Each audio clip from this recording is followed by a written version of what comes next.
Lucas 1, 26 a 38. Diz assim: no 6º mês foi o anjo Gabriel enviado da parte de Deus para uma cidade da Galileia chamada Nazaré, a uma virgem desposada com certo homem da casa de Davi, cujo nome era José.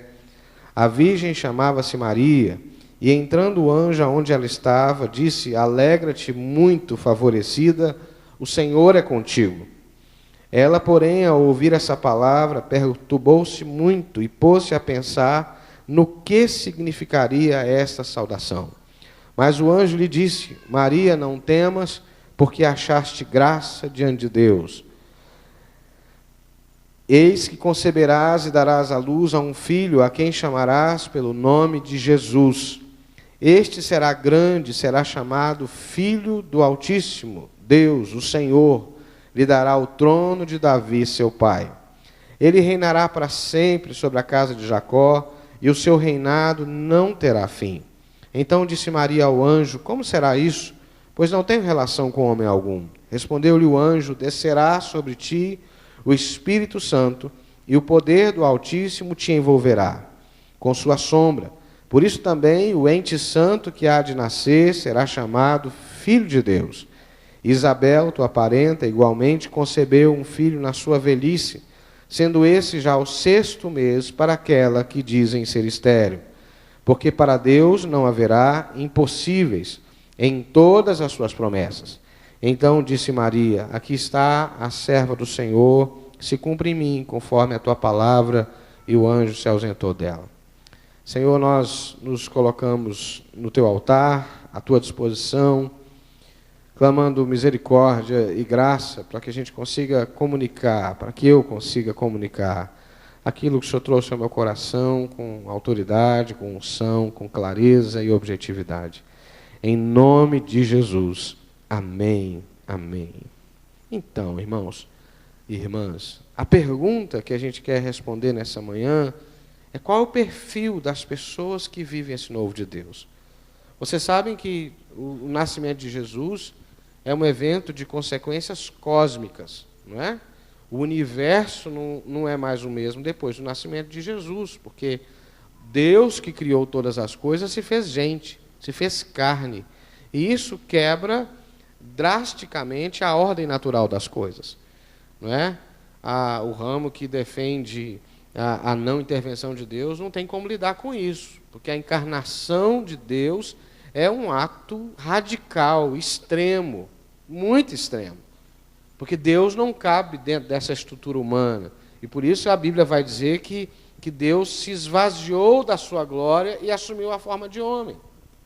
Então, a gente celebra anualmente o Natal para, de alguma maneira, trazer didaticamente à memória essa intencionalidade de Deus. Esse preço que Deus está disposto a pagar para ter a minha e a sua vida transformada. Como Deus é radical nisso.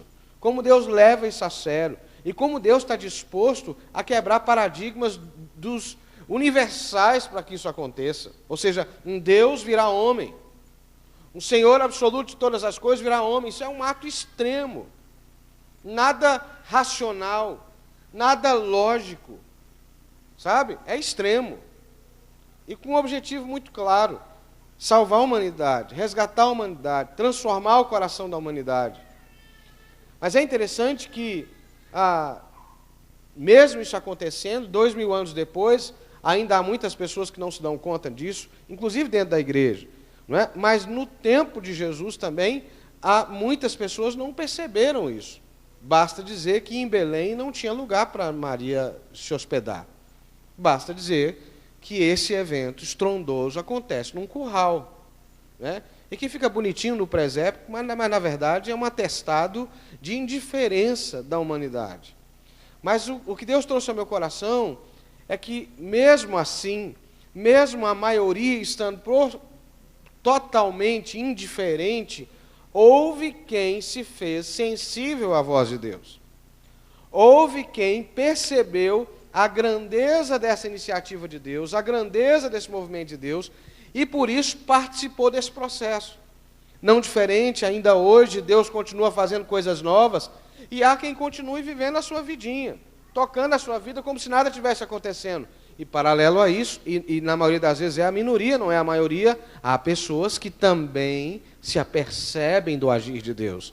Há pessoas que também se dão conta de que Deus está fazendo coisa nova e se colocam disponíveis a Ele. Eu quero hoje te chamar a fazer parte desse rol, não que trata com indiferença o agir de Deus, mas que se deixa tocar pelo que Deus está fazendo.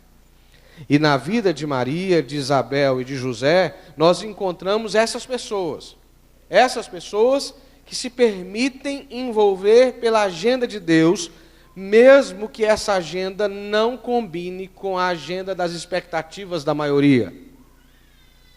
Quem em algum lugar disse que a maioria, que a voz do povo é a voz de Deus, não conhece a revelação de Deus, não conhece a história bíblica. Porque na maioria das vezes a maioria estava errada. Na maioria das vezes a maioria negou a ação de Deus. Na maioria das vezes foi um rebento, um brotinho, um resto de gente que se tornou fiel a Deus e através desse remanescente, desse resto, Deus muda toda uma realidade. Entende, queridos? A gente tem que tomar muito cuidado com a maioria. A única coisa que, de uma certa maneira, a maioria é boa é a torcida do Flamengo, né? Que é... Tá, alguém vai dizer assim, estava indo tão bem, né, pastor? Alguém vai dizer, estava indo tão bem, né? Eu não ligo muito para isso, não. Foi só para quebrar o gelo aqui.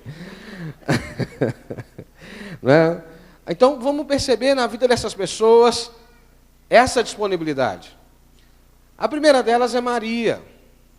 Maria é uma adolescente, pura, cheia de fé e disponível para Deus. Você não vai conseguir ter um registro histórico da idade de Maria, mas a maioria dos estudiosos vai concordar que ela era uma menina entre de 14 a 20 anos. Não muito mais do que isso. Entende? Uma adolescente. Uma menina que ainda não tem experiência, mas que carrega no seu coração uma ingenuidade, uma pureza profética. E, nesse sentido, os católicos estão certos em reafirmar essa pureza, que não está presente só na vida de Maria, está presente na vida de uma menina jovem, criada para obedecer a Deus, criada para servir a Deus. Certamente haviam muitas outras com a índole e com o caráter de Maria no tempo dela. Mas Deus escolheu ela. Maria é essa menina pura, que não tem muita maldade e, por ser adolescente, isso é do caráter dos adolescentes, está pronta a correr risco, está pronta a se lançar, não é? Está pronta a assumir um ônus muito grande em favor de um ideal. Isso é típico de jovem, é típico de adolescente. Ele não mede muito as consequências e vai no que o coração manda, na paixão. E Maria tem isso. Tanto que ela não titubeia, ela diz assim, eis aqui, ela tem uma dúvida só, como é que vai ser isso, se eu não tenho marido, se eu não estou casado? Estou noiva, mas não estou casado ainda. Estou prometida a um homem, mas não estou casado. Não, o Espírito Santo vai fazer com que isso aconteça. Então tá bom, fechado. Está aqui a tua serva. Me parece que as pessoas que vivem o novo de Deus são pessoas que estão dispostas, nessa mesma ingenuidade de Maria, a crer no agir de Deus de maneira pura, a crer no agir de Deus de maneira apaixonada, a crer no agir de Deus sem medir muito, sabe? O nosso bispo, o bispo Mano, costuma dizer, né, ele usa uma expressão que diz assim, sai rasgando, depois volta costurando. Que é um pouco disso. Você vai me dizer, por exemplo, que Noé pensou muito nas consequências quando ele obedeceu a Deus em fazer a arca? É uma loucura.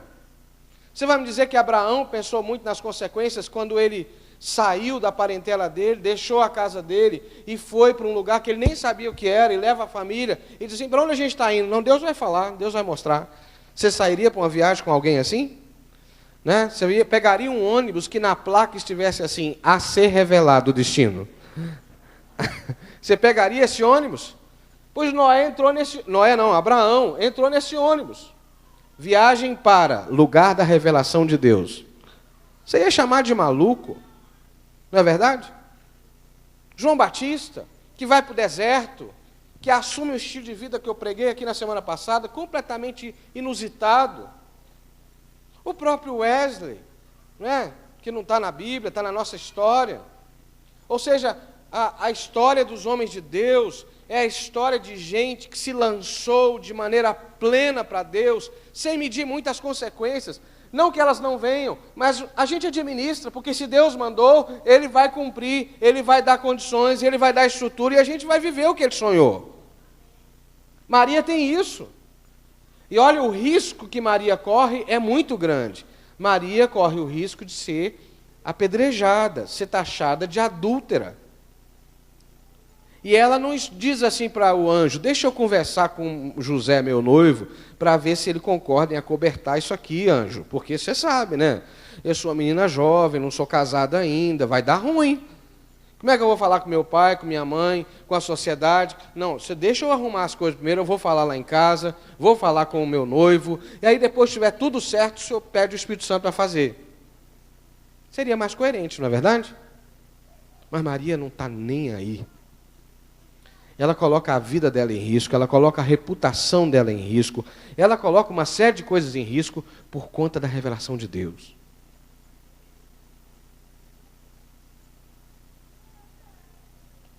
Nós, às vezes, queremos viver o novo de Deus, mas nós não estamos dispostos a arriscar um fio de cabelo. Entende? A mudar nossa rotina. A assumir um nível de desgaste com as pessoas que a gente gosta. Não é? Assumir um nível de desgaste com nossos amigos, com a nossa família, com a igreja que a gente participa. A gente não quer correr risco. A gente fica na expectativa que Deus vai lá e arrume tudo direitinho, aí agora que o caminho está pavimentado, sinalizado, iluminado, tudo direitinho, eu vou. Mas não é assim. Por isso que a Bíblia diz que sem fé é impossível agradar a Deus. É impossível. É impossível agradar a Deus sem fé. A história do povo de Deus é feita de gente como Maria, que, movida pela revelação, se move sem perguntar muito por quê, para quê, de que forma, tão somente movida pelo impulso da revelação de Deus. A segunda, a gente não tem tempo de aprofundar mais, e aí é a riqueza das nossas células, porque essa ministração é a ministração da célula essa semana. Então, na célula, vocês têm a chance de aprofundar, daí que eu quero te encorajar a participar de uma célula, porque na célula a gente não inventa moda, a gente estuda a palavra, a gente fala de Jesus, a gente se relaciona, e essa aqui é a lição da célula nessa semana. Para todas as células é enviada essa ministração. Não é que aí lá vocês têm chance de remoer, de mastigar, de dar opinião, de dizer é verdade, eu também me sinto como Maria. A célula tem essa riqueza. A segunda pessoa que vive a riqueza do Natal, que vive essa profundidade do Natal, é Isabel. Isabel já é o outro extremo de Maria, no sentido da idade. Isabel é uma idosa, uma mulher já idosa, avançada em dias, experiente. Mas é interessante que quando o anjo fala para Maria que ela ia conceber, ela diz assim: você pode procurar apoio na sua prima Isabel, porque ela está vivendo um milagre, ela já está grávida de 6 meses, e ela vai te acolher. Porque é natural que uma jovem esteja disposta, como Maria, para ouvir a Deus, mas é natural também que uma jovem não tenha todas as estruturas. Eu, quando recebi o meu chamado pastoral, eu tinha 15 anos de idade, e eu precisei de alguém mais maduro do que eu, para me dar apoio, para me dar estrutura, para me dar direção. É assim. O agir de Deus, a gente, independente da idade, quando a gente começa, a gente recebe o enromper da graça, a manifestação da graça, a gente quer logo viver, mas às vezes a gente não tem as estruturas, a gente precisa de alguém. E mais uma vez eu vou falar da importância da célula, do discipulador, de alguém que dá um apoio, da escola dominical, do professor da escola, que te encoraja, que te ajuda. de um pai espiritual. Não é? Aqui ninguém é filho de chocadeira, todo mundo aqui tem pai e mãe espiritual. Fala assim comigo, graças a Deus. Graças a Deus. Não é? Ninguém é filho de chocadeira. Não é? Todo mundo nasceu espiritualmente pela influência de alguém. E Isabel é essa mulher. Isabel é essa mulher que por conta da sua experiência, da sua vivência e da sua intimidade com Deus, ela tem disponibilidade para dar suporte, ela tem disponibilidade para dar apoio.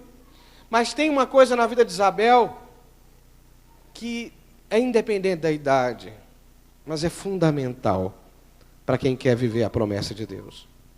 Isabel é profundamente carente de um milagre. Isabel é esposa de um sacerdote. Ela já é idosa e ela não pode ter filhos. E diferente da nossa realidade, onde a gente começa a tratar, por exemplo, com a adoção de maneira muito mais tranquila, não é?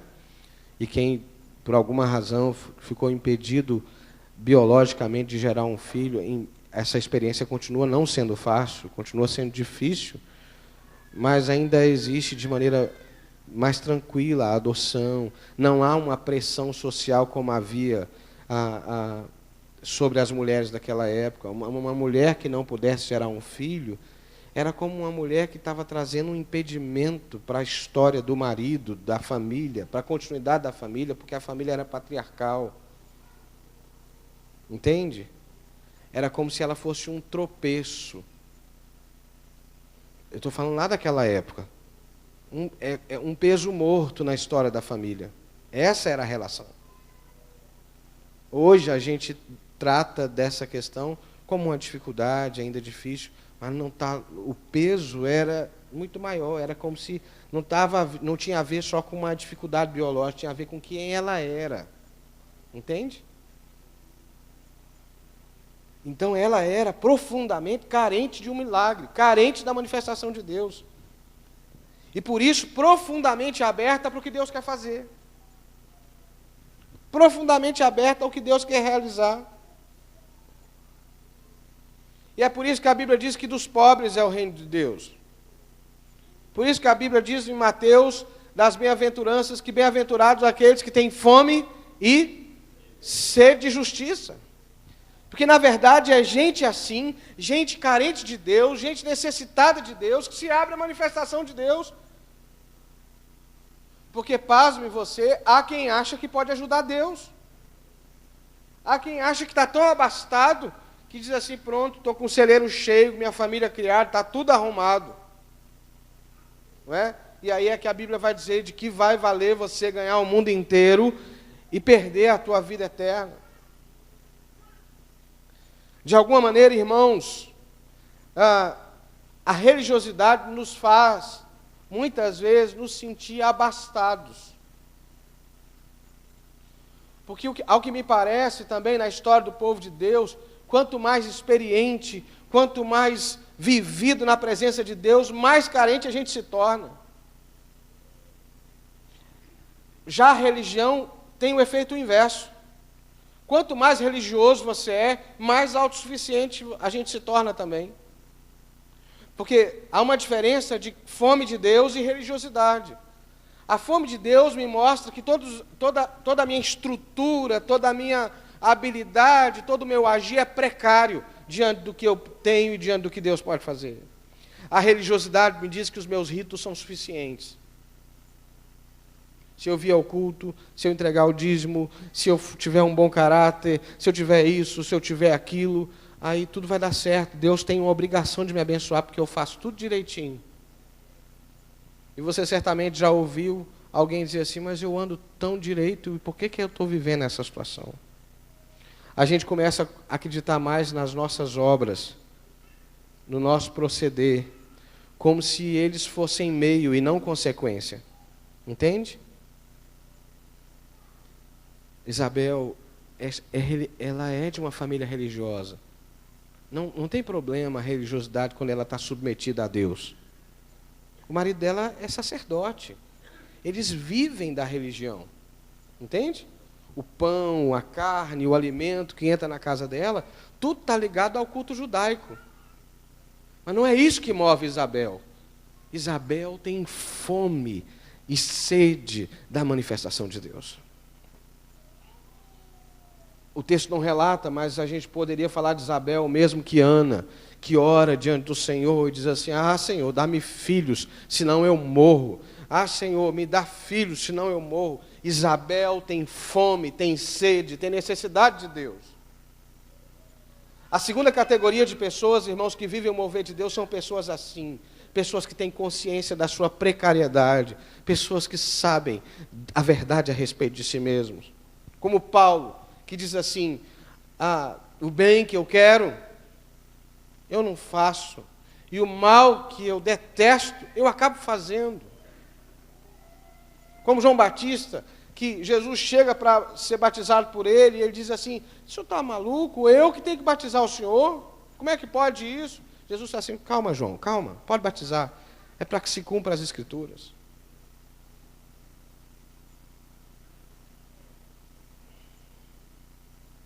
Sabe, irmãos, quando a gente acha que o nosso conhecimento da Bíblia, que o nosso tempo de igreja começa a nos dar status e capacidade de definir para onde vai a nossa vida, o que Deus deve ou não fazer, o que está ou não dentro da ação de Deus, a gente começa a perder a noção de precariedade que somos, que temos.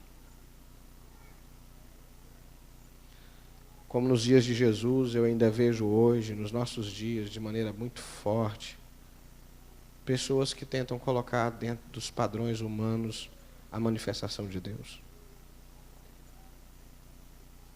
Não é?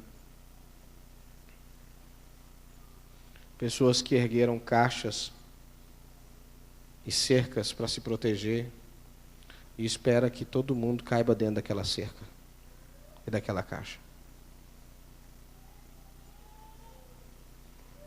Eu me lembro, logo que eu conheci a Ângela, na verdade, quando a gente ficou noivo, eu estava fazendo em Belo Horizonte um acampamento, e eu convidei para ministrar no acampamento de juventude, eu era o pastor da juventude naquele período, na Central de Belo Horizonte, um moço de um ministério chamado Caverna de Adulão. Só pelo nome do ministério você já pode supor, né? Vocês lembram da Caverna de Adulão, né? A Caverna de Adulão é aquela que Saul vai fazer as necessidades fisiológicas dele e Davi está lá dentro, escondido, e não mata Saul porque ele tem temor. Então o ministério desse pessoal chamava Ministério Caverna de Adulão, porque eles lidavam com as pessoas excluídas da sociedade lá em Belo Horizonte.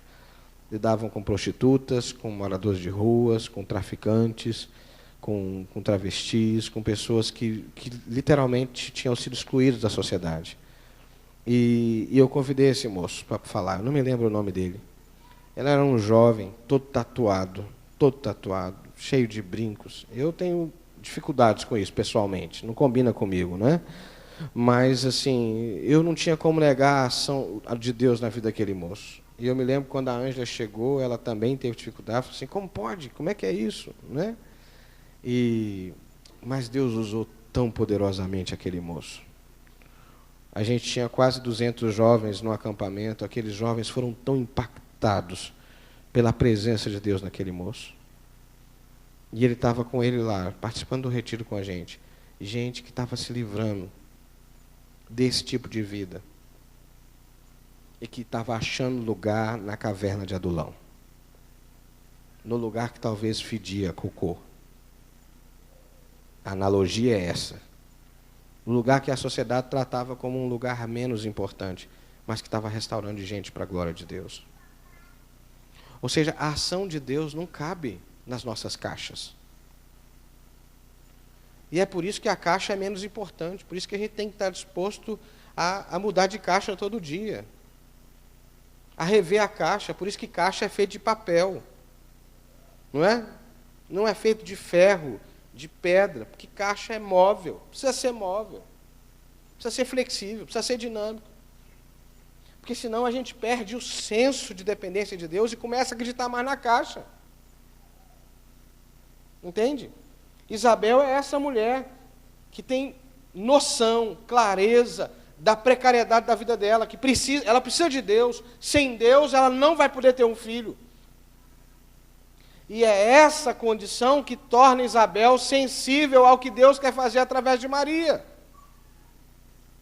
Torna Isabel sensível para o milagre, torna Isabel sensível para o que Deus quer fazer. A gente precisa abrir, irmãos, o nosso coração. Às vezes a gente vai se endurecendo sem querer. Eu já vivi momentos assim.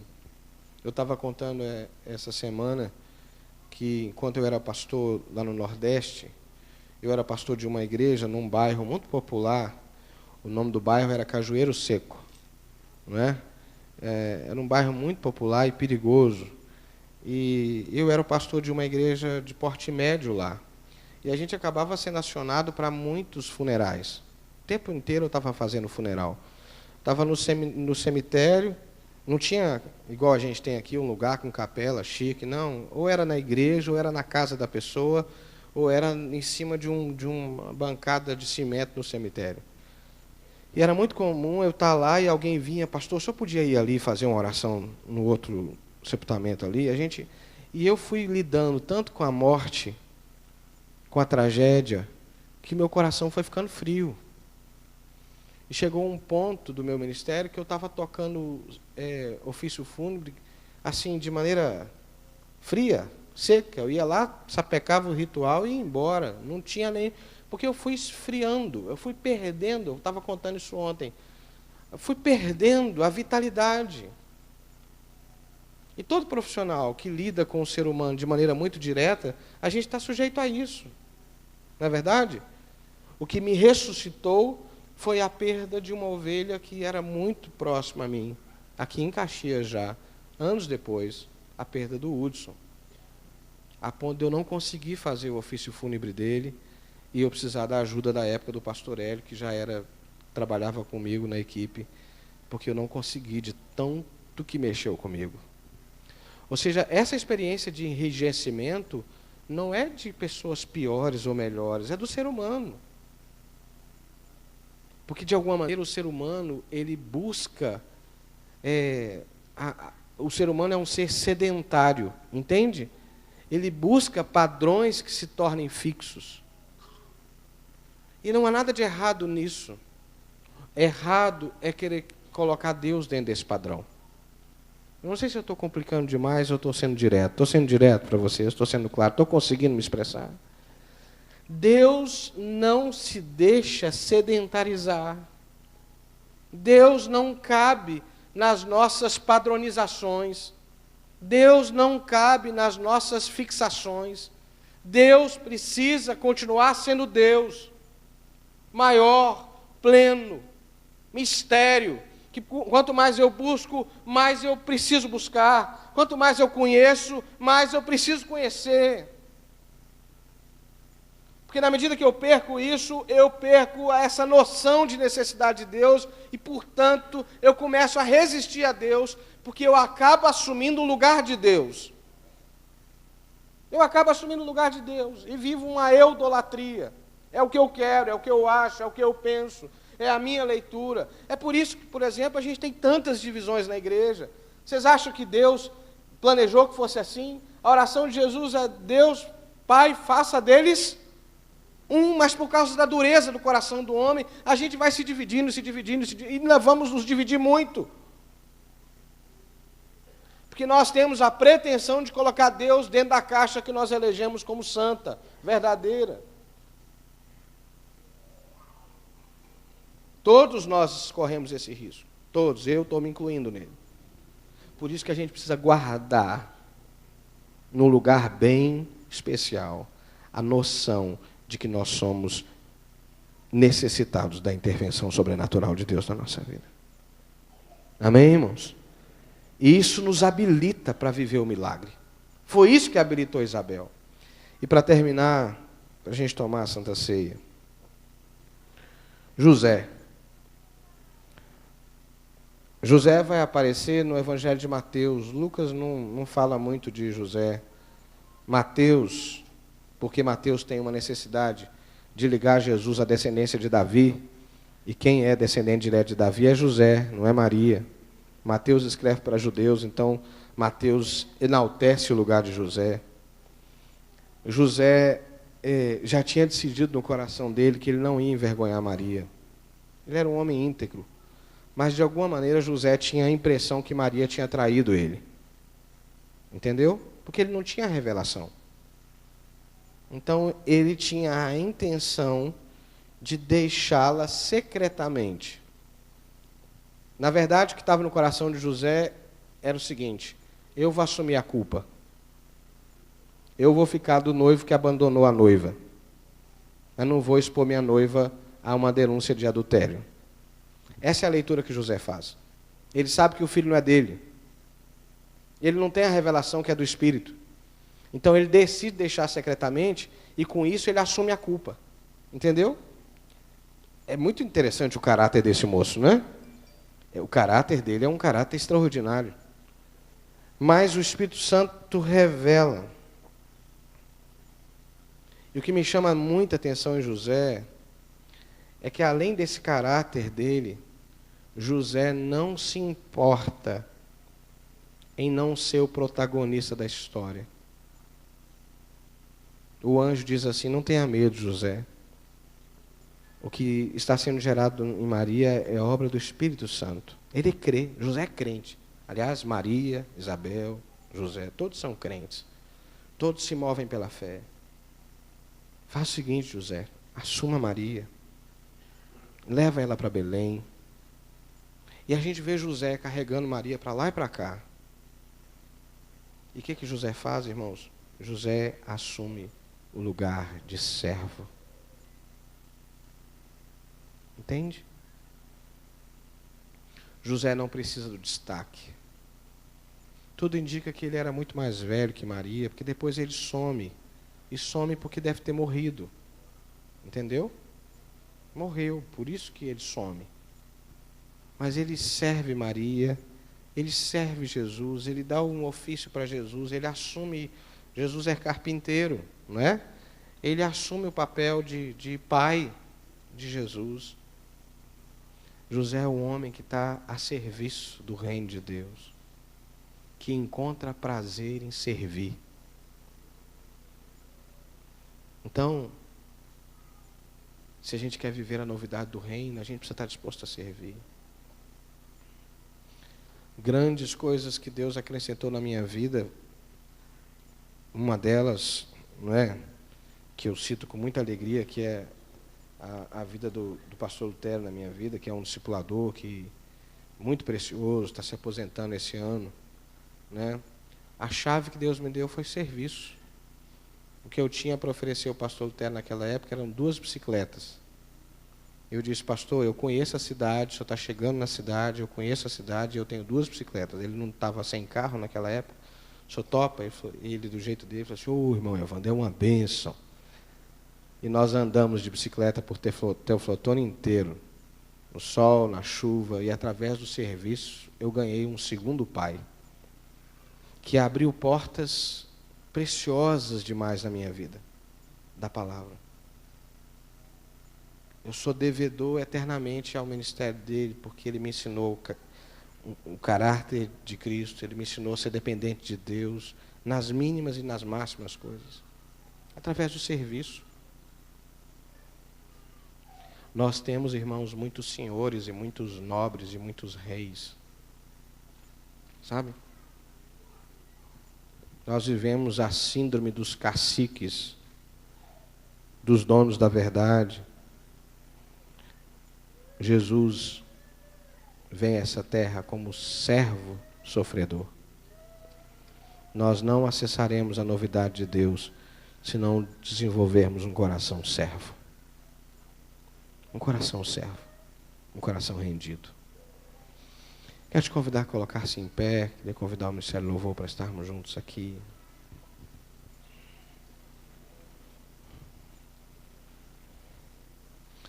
No calendário cristão, nós estamos vivendo o tempo do advento. O tempo em que a gente alinha o nosso coração. Alinha o nosso coração. para essa novidade do reino de Deus.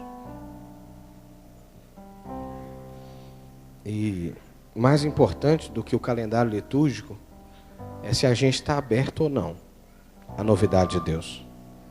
Porque Deus continua fazendo coisas novas hoje. Jesus continua se manifestando fora da nossa caixinha hoje.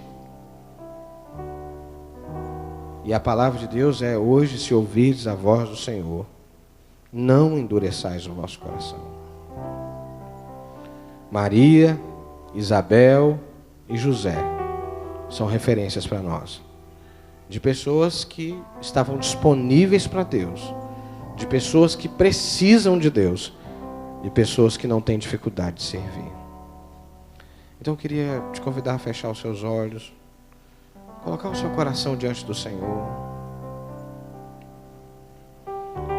e faça uma avaliação de você mesmo, como eu sou convidado a fazer de mim mesmo. Faça uma avaliação e escolha nesse tempo, nesse restinho de ano, dizer: sim, Senhor, eu estou disponível ao que o Senhor quer fazer. Eu estou disposto e disposta a me entregar por inteiro, a me lançar sem reservas, a assumir o risco da revelação do Senhor para mim. Senhor,